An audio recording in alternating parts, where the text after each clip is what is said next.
Hi everyone, Radhe Radhe.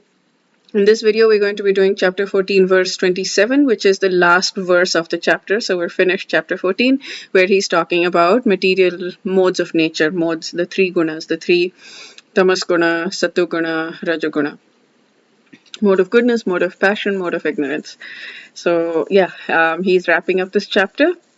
And so let's call out to Krishna and let's ask him to help us understand this, and then let's sing the verse. Om Namo Bhagavate Vasudevaya. Om Namo Bhagavate Vasudevaya. Om Namo Bhagavate Vasudevaya. Dear Bhagwan Sri Krishna, please help us understand this verse. Please help us transcend the modes of material nature. Please help us understand this chapter, and thank you for giving us this chapter. Thank you for giving us your song of God, Bhagavad Gita. Thank you for giving us these words. Thank you for giving us this chapter explaining the modes of material nature. And please help us understand how to move up these modes and transcend them eventually. Because moving up from tamas to rajas is huge.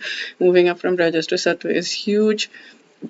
And then moving from sattva to transcendental is huge. These are not easy steps, and we understand that. Please help us move upwards from these stages, so that we can come to the nirguna state of pure bhakti. Okay, let's sing the verse.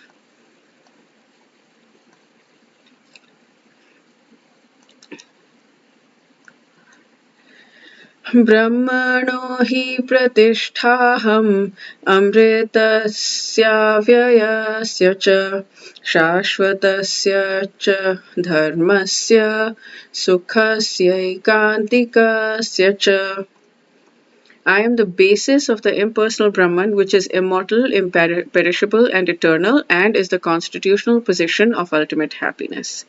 So, Brahman is the beginning of transcendental realization. Paramatma is the middle, second stage in transcendental realization, and Bhagwan is the ultimate realization, the third stage, the absolute truth. So, therefore, both Paramatma and impersonal Brahman are within the supreme position, and he's talking about I am the basis of the impersonal Brahman. So, so he's talking about that right now in here. So yeah, there's another thing that's confusing. He said here that people who are in the Brahman, who attain impersonal Brahman realization, can fall down or can go up. I've heard all kinds of things. They cannot fall down. They can go up but cannot fall down. They can fall down. I don't know.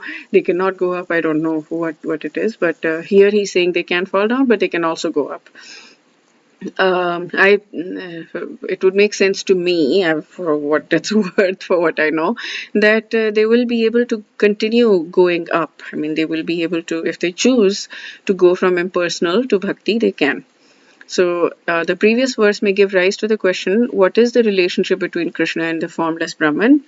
It was previously stated, I'm not sure exactly when it was stated, that he has both personality, form, both aspects, formless and personal form. So here he's talking about that Brahman, which is the Jnani's worship, is the light from the personal form of God. So I'm not sure how it's coming here, but he's talking about other places, Padma Puran, that says the light that emanates from the toenails of the feet. Bhagwan Sri Krishna is the Brahman. And the Chaitanya Mahaprabhu in Adi Chaitanya Charitamrit says, or at least Krishna Das Kaviraj Goswami, I think, is the one who wrote Chaitanya Charitamrit. The effulgence emanating from the divine body of God is Brahman. So this verse is a little bit confusing to me, but that's okay. I'm taking it as just a fact. Okay, so 27, Bhaktivinoda Thakur has written a lot. I realized something. I was reading something that Bhaktisiddhanta Saraswati Thakur Prabhupada wrote, and it's so complicated, his words, and so is Bhaktivinoda Thakur's translation here. They're so complicated. The English is so difficult, but it's good to be able to read. So if one says that the results of all kinds of sadhana for the jiva is Brahman, then how can somebody who's Brahmabhuta experience your Nirgun Prem? Nirgun Prem. So then he's talking about I am inherently Bhagwan on the Nirgun platform, and when I infuse that Tatashta Shakti seed of consciousness within material nature, the initial manifestation is my nature as Brahman. When Jeev achieves a superior state by gradually reflecting on knowledge, then he attains Brahman. He attains the first limit of Nirgun. Okay, so we get through knowledge, we get to the first stage of Brahman and the first stage of Nirgun. And then the stage of Nirvishesha appears, which is the abandonment of the Nirgun. Nirvishesha is the next stage. So one becomes situated in that and takes refuge in pure bhakti yoga. The stage of nirvishesh, the second stage, is removed and then becomes transcendental. So there are other people who were who were on the path of Gyan and then reflecting on Nirvishesha and then got to Nirgun Bhakti Ras. So the three levels he's saying is, the first level is Nirgun. Sorry, not Nirgun. The first level is Gyan.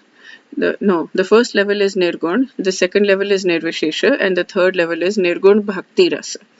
So those who are subjugated by the misconception of desiring liberation are not properly. Liberation means to Brahma, the first stage, can ultimately never attain Nirgun Bhakti. So it's Nirgun only in the first stage, and Nirgun Bhakti is the third stage.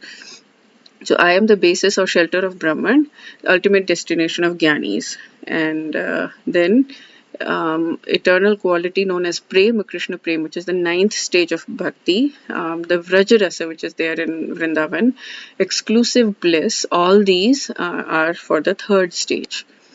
So the three modes of nature are anarthas, and transcending the modes is a perfection for the jiva, and that is bhakti. Therefore, so the last 6 are not just about Gyan Yoga. They're talking about Bhakti pretty clearly. He's mentioned Bhakti Yogena in so many verses. The last 2 verses he mentions very specifically Bhakti Yogena.